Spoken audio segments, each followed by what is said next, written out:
काफी दोस्तों ने मुझे कहा कि सिंध के अंदर क्या तब्दीली आने वाली है या क्या तब्दीली के कोई असरात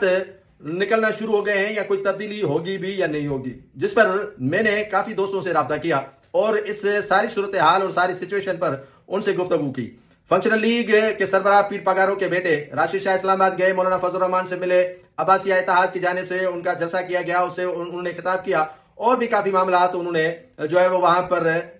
कोशिश करके जो है वो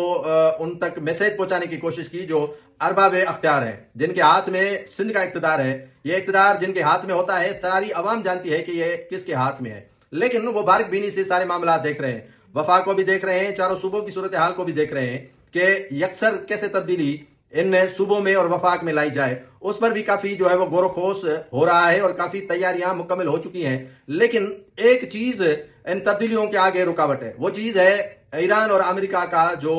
माहौल है या जंग का, उस पर जो है वो नजरें हैं। और जैसे ही ये मामला थमेंगे तो उसके बाद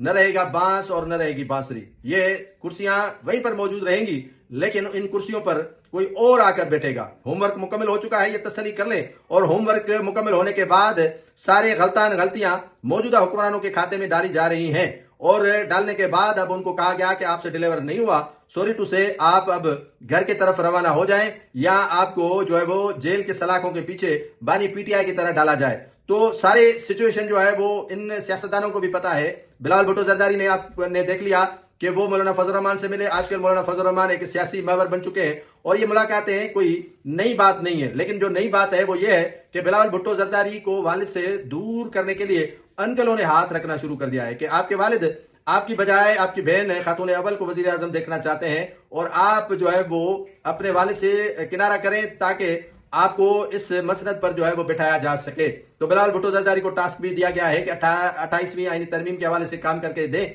और उसके साथ साथ बिलावल भुट्टो जरदारी को यह भी कहा खतरा है कि जो भुट्टोज हैं वो अगर लाड़काना हो, सिंध में हो, वहां पर जो है वो उभर कर सामने आएंगे तो उनकी सियासत को काफी धचका लगेगा, तो उनको भी यकजा करने की कोशिश कर रहा है। तो बिलावल भुट्टो जरदारी को जो टास्क मिला है वो अपनी जगह पर, लेकिन आसिफ अली जरदारी